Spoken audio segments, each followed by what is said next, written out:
Hey, this is C&D channel. I'm Chris. This is Dave, and this is MMA for you. We're going to be doing our predictions for UFC 146, which is going to happen on May 26th. You got anything to say about this card, man? Well, this card's amazing. I mean, dude, it's again UFC. Every time there's a UFC fight, just looking forward to see. What do you think about this being an all heavyweight card? A lot of muscle, a lot of a lot of knockouts, hopefully. Yeah, it's definitely a very exciting card. Yeah. We were looking for a lot of punch, a lot of stand out. I can't wait. Yeah, I mean, originally it's supposed to be Junior Dos Santos versus Alistair Overeem. We know what happened with Overeem with the whole TRT thing, and now it's Frank Mir, Junior Dos Santos. I still think this is a great card, nonetheless, man. Absolutely. Okay. Let's get started. Okay, we got Junior Sagano Dos Santos versus Frank Mir. How do you see this fight going, man? Frank Mir is very tough competitive, but I don't know, man. I think Junior Dos Santos got this one because of strong boxing, the one punch KO power. I feel Frank Mir could take that, I mean, the fight that he was brought last night, it was obvious telling you that if he facing the power, he goes south. Yeah, exactly, man. One thing that's really telling about Frank Mir is that he loses a lot by strikes. Brock Lesnar, the second fight, Shane Carwin. Even when he fought Nogueira the second time, he got dropped, Nogueira made the big mistake of going for the guillotine, but I think, and honestly, Junior Dos Santos is a much better striker than Nogueira is at this time. Absolutely. Yeah, much faster hands, and he has that KO power. Combined with Junior Dos Santos' takedown defense, his use of the jab, and his ability to fight outside, and his chin too. He's not getting knocked out here, unless Frank Mir can get in on the ground. Junior Dos Santos all the way here, man. Yeah, Junior Dos Santos all the way. I mean, I see Frank Mir fight. If it's on the ground, then yeah, it's on his work. But every time you're facing a striker, I mean, it just doesn't look good. Exactly. Okay, co-main event's been changed. Now it's Cain Velasquez versus Antonio Bigfoot Silva. I gotta say, Antonio Silva has coming out very strong. I mean, he's a strong BJJ and a really good standout and a good wrestling, just well-rounded all around. And has the power. It's very. He beat Fedor, man. He's one of the few guys to. He beat after Fabricio Verdum. Bigfoot was the guy to beat Fedor. I mean, I'm super concerned, but I still like Cain Velasquez. I think he has tremendous potential. I mean, the guy is just good all around too. I mean, really strong wrestling. I mean, he really impressed me when he fought with, Brock Lesnar back in the day. I mean, he showed me that he got all around solid. And one thing about Cain Velasquez, and that's very telling also, is he trains at AKA. Daniel Cormier, he trains at AKA, knocked out Antonio Silva. Mike Kyle, who trains at AKA, managed to knock down Antonio Silva within the first couple seconds of their fight. I mean, he ended up losing, but I think the AKA guys have done pretty well against Antonio Silva. They're quick. With Cain Velasquez, he's not plotting. He's pretty light on his feet. He throws combinations. He definitely outworked the opponent for sure. Yeah. And not knowing whether Cain is doing the striking or is going for takedown. I mean, because his wrestling background allowed him to do anything that he would like to, and then the striking. I mean, you just gotta watch out this guy. Yeah, exactly. I think Cain Velasquez should take this. I like Antonio Silva. I think he's one of the more well-rounded heavyweights out there, but I think Cain Velasquez is going to take this. Me too. Okay, next right after that we have Roy Big Country Nelson versus Gabriel Napao Gonzaga. Gabriel is great, strong BJJ wrestling, and of course you're gonna mention it, but I like Royal Nelson. I mean, I his fan from beginning to end. The guys have a strong chin, definitely strong BJJ on top, very durable. Have some cardio issue. I mean, you know, he's doing his best, and with his body type, it's pretty amazing. His strong right hand, you know, I like him because it's one of my favorite, you know. Yeah.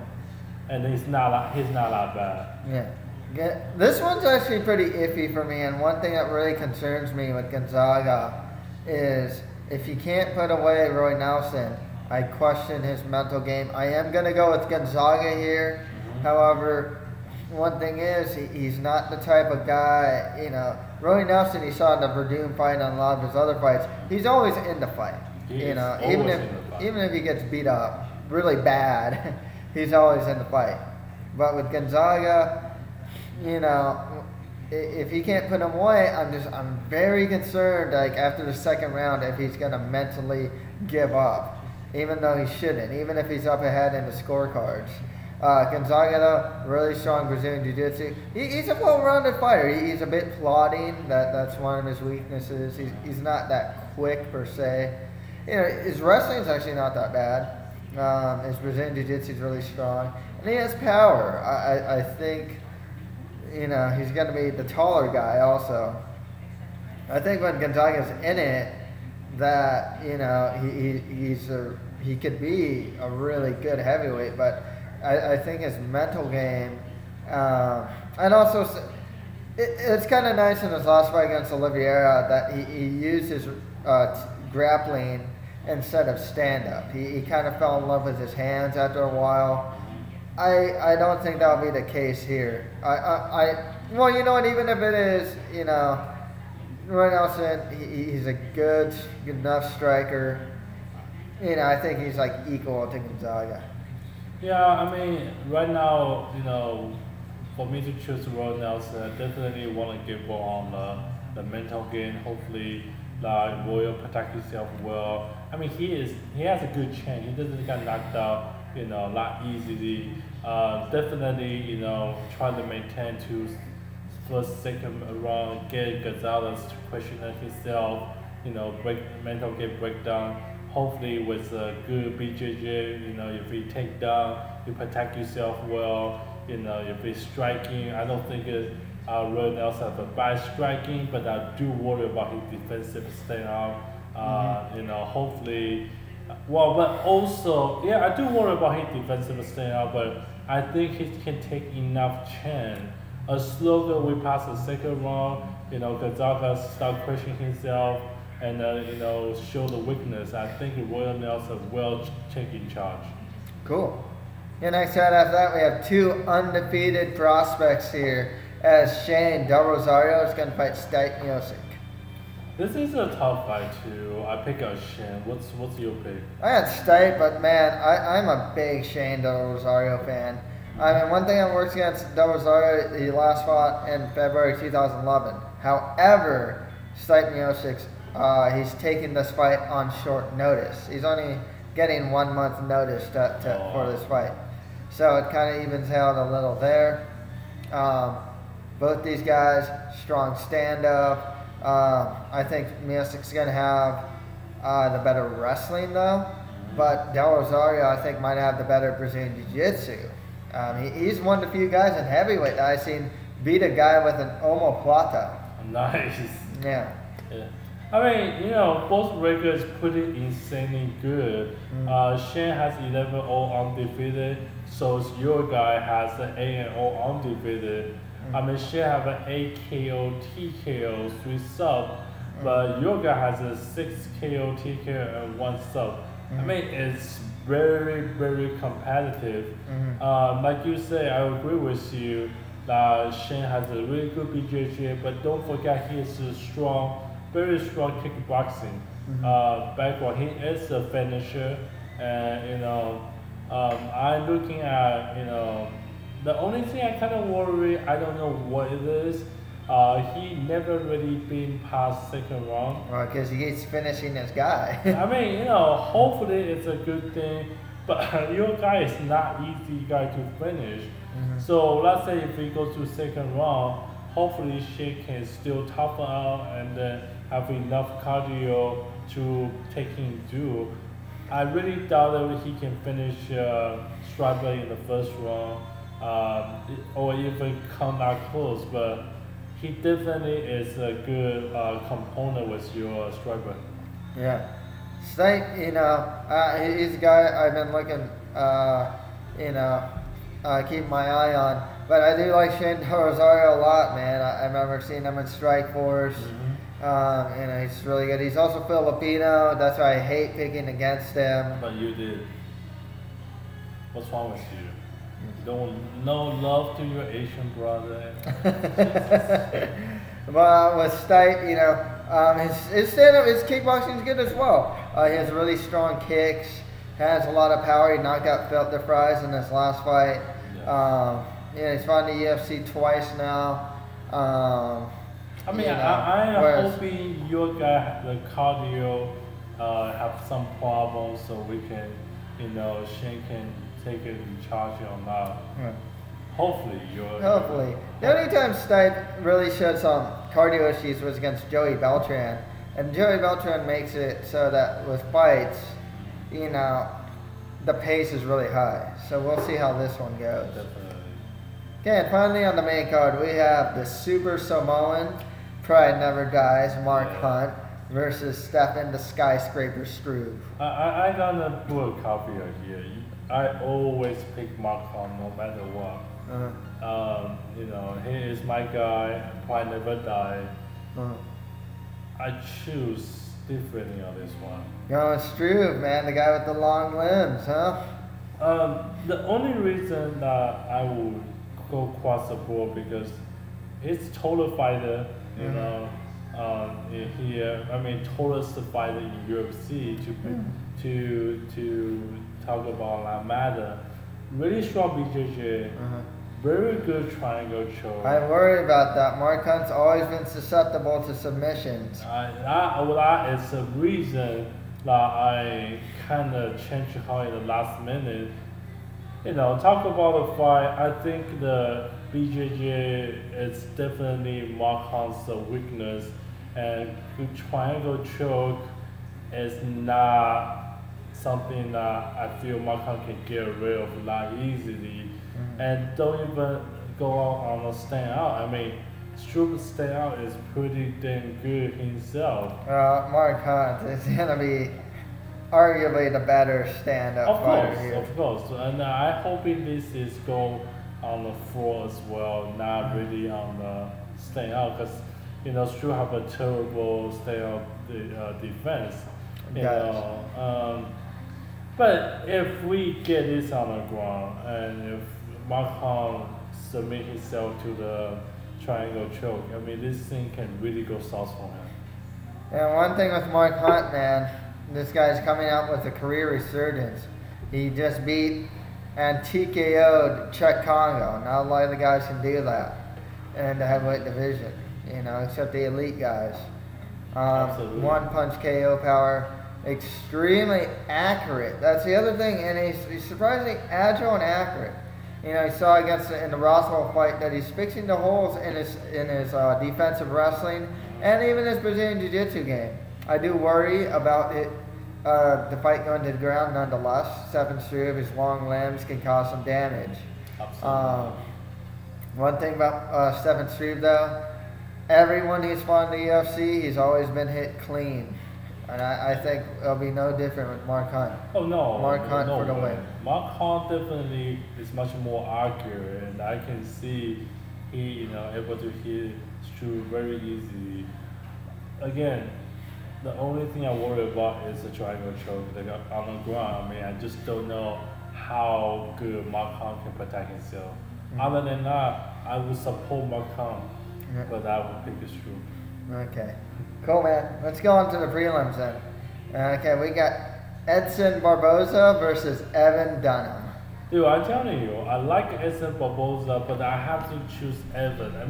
Evan Dunham, the guy. He is very good all around it. I don't care what you want to talk about. You can talk about anything. the BJJ, staying out. I mean, wrestling. I mean, the guy's durable. The guy is solid. Yeah, he is. He's very solid. I've always liked Evan Dunham, and obviously he's a good guy that can test the wrestling and Brazilian Jiu-Jitsu and just overall grappling of Edson Barboza. I'm going to go with Barboza. It's kind of some hype, some not. He is coming off that highlight reel KO over Terry Adam. I do feel, seeing some of his fast fights, including the Adam fight, he has been showing up the holes in his grappling. His takedown defense was good, and his ability to get back to his feet looked to be much improved when he fought Adam. His leg kicks are insane on this guy, and his kickboxing overall is insane. His accuracy, it's really good, and I like what I see from the guy. I think he's definitely someone to keep an eye out for. I like Evan Dunham though, very well-rounded guy here. Call for the weight class as well. I mean, we're not just saying well-rounded, average. I mean, this guy is well-rounded, B or A minus average. This guy is, when we say he's good on BJJ, he's good on BJJ. It's solid. I definitely think Barboza have a chance and a lot of hype. I know you like him a lot. For me, I just feel if he can pass Evan, then he passes the test. Man. Cool, man. Okay, I got Edson, you got Evan. Okay, next fight, it's the guy I'm not very a fan of, Dan the Outlaw Hardy. I know you picked the Dan Hardy, it's okay. Versus Dwayne Bang Ludwig. Definitely that's who I would pick. I picked the other way, you picked Dan Hardy. No, I'm going with Ludwig. I don't like Dan Hardy. Dan Hardy is your favorite guy? No, I don't like him. Okay, fine. No, I don't like Dan Hardy. Dan Hardy is coming off a 4-fight losing streak. Are you happy? Yes, I am. With his competition getting increasingly worse, starts with GSP, goes to Condit, then goes to Rumble, then goes to Chris Lytle. All good guys. They're not. It's not terrible. Those aren't good. Those aren't like the worst guys to lose to. But honestly, Dan Hardy, his boxing's good. His wrestling and Brazilian Jiu-Jitsu are relatively weak, and really his best move is like his left hook. Yes. He throws knees as well. Dwayne the Bang Ludwig, though, man, kind of resurging here. I mean, he did get choked out by Neer. He was beating him up pretty bad. He has strong kickboxing. His Brazilian Jiu-Jitsu is pretty weak. I don't think it's going to go to the ground, though. I like Ludwig's kicks, I think he might have more power than Dan Hardy has. I'll go with Ludwig to win this one. I mean, I definitely agree with you. I mean, Dan Hardy, yeah, like you say, really good on left hook, and that's about it. I mean, good boxing, really weak on wrestling. But again, it's not like this gonna go on the ground or anything. But Lightweight, I definitely think his kickboxing will overwhelm Dan Hardy for sure. I think that Ludwig is gonna win this one. Me too. Okay, next one after that. Okay, Ultimate Fighter winner Diego Brando is gonna fight Darren Elkins. I got Brando winning this one. Wow. You don't think Darren will win this one? Darren's tricky guy because he does have that really good wrestling. But, Brando is super aggressive, has power, kind of wild though.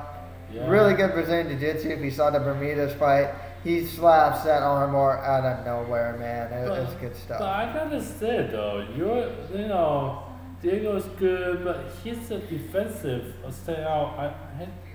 I don't like it. I don't think he has bad defense to stay out. He does. He got dropped by Bermudez because he's so wild, but Elkins isn't known for stand up. But he did full KO, TKO people before. I mean, of course I know, his standout is not impressive, but I just think he has okay standout, good wrestling, good top control. He's in 2 fighting winning streak. I mean, something's going on for Darren for sure. Yeah. And we'll see. Elkins is really interesting at 145. I don't really know how far he'll go. A lot of people are looking forward to see what Brando can do. Yeah, like a guy like him, he's kind of wild, but he gets results. Okay. Okay, next right after that, former WEC featherweight champion Mike Thomas Brown is gonna fight Daniel Pineda. Mike Brown. You got Mike Brown, huh? You gotta go for the Mike Brown, man. The guy has a strong wrestling, good stand-out, good BJJ. I mean, former WEC champion. Mm-hmm. I mean, dude, what do you mean?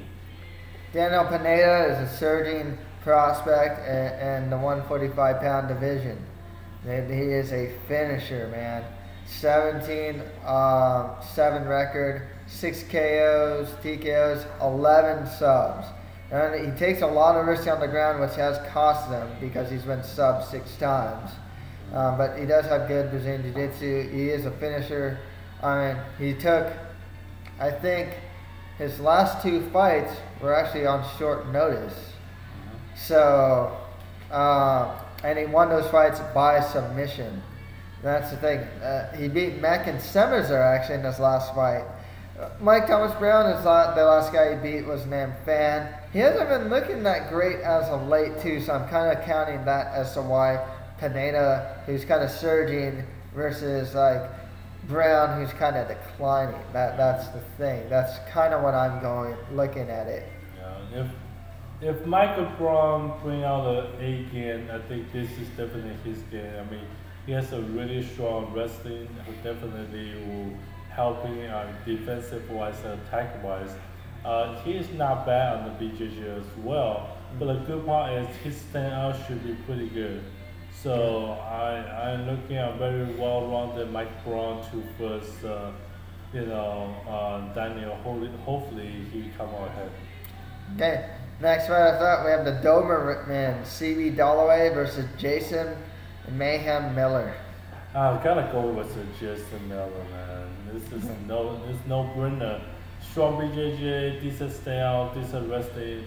I mean, he has a package.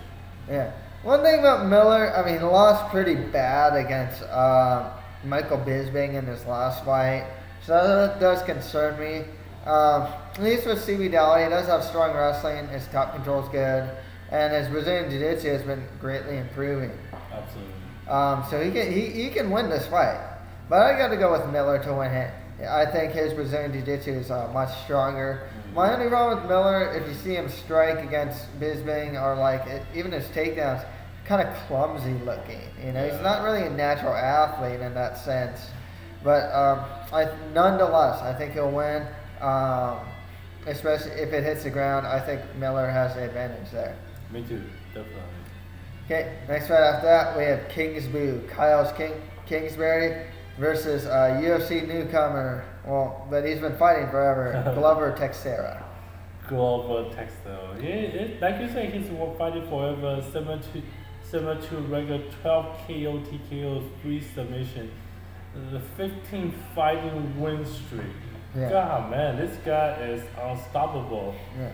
So I think he is definitely a better pick on this one. Yeah.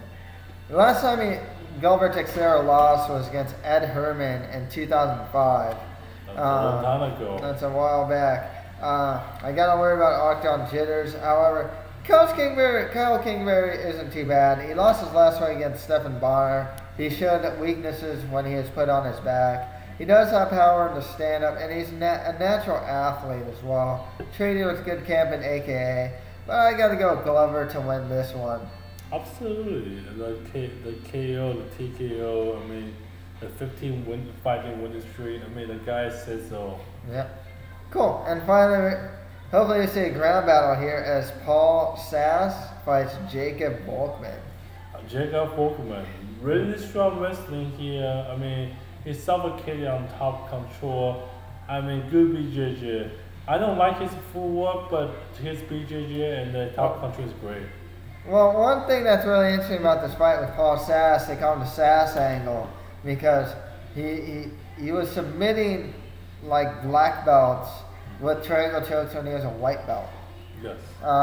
This guy actually pulls guard a lot, and he'll go for leg locks or triangle chokes or uses jiu-jitsu.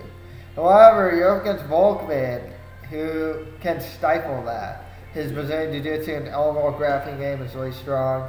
His wrestling's really good. I mean, he's actually been winning a lot of fights just by like takedown. It's kind of boring. He has a lot of boring fights because it's like takedown, half guard, stay in half guard. I mean, he'll occasionally try and go for a Darce choke, but otherwise, it's usually stay in half guard, be on top, some ground and pound. Otherwise, that's how I see this fight. Me too. I mean, you know, when I see a stand-out person versus, BJJ, if a stand-out guy does that BJJ, I would usually go for BJJ because, but when I see a BJJ versus a wrestler, then I tend to go with the wrestler because the wrestler have a really good top control. Now you have a BJJ versus a wrestler who are also good BJJ. Then obviously you have to pick out the guy who also good at BJJ and the wrestling, you know? Exactly, man. Yeah, I gotta go with Volkman. He's a guy that's very quietly getting a win streak in the lightweight division. And I wouldn't surprise me to see him get better fights in the future. Absolutely. Okay, let's recap, man. All right. Okay, Junior Dos Santos, Frank Mir. Junior Dos Santos. Okay, Cain Velasquez, Antonio Silva. Cain Velasquez. Okay, Roy Nelson, Gabriel Gonzaga. Big Country Roy. Okay, Gabriel Gonzaga for me. Okay, All right. Shane Del Rosario versus Stipe Miocic. Shane. I got Stipe Miocic. Marco Hunt versus Stefan Struve. Struve, but I support you, Mark. Yeah, I'm going with Mark Hunt.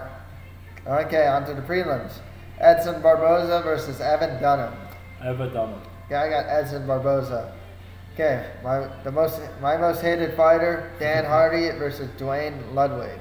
Dwayne Ludwig. Okay, I got Ludwig as well. Okay, Diego Brandao versus Darren Elkins. I go with Elkin. Okay, I got Brandao. Okay, Mike Thomas Brown versus Daniel Pineda. Legendary Mike Brown. Okay, I got Daniel Pineda. Okay, Jason Mayhem Miller versus CB Dalloway. You gotta go for the Mayhem. Gotta go with Mayhem there too. Okay, Kyle Kingsbury versus Glover Texera. Glover. Yep, Glover Texera there. And Paul Sass versus Jacob Volkman. Better wrestler, Jacob. Yeah, I'm going with Jacob Christmas Volkman. Okay, cool. That's pretty much it for our predictions for UFC 146, which is going to happen on May 26th. If you have any comments, leave them below. You got anything to say, man? Not really. This is coming out soon. Be ready. This fight gonna be insane. Cool, man. That's pretty much it for MMA for you. Thank you guys very much.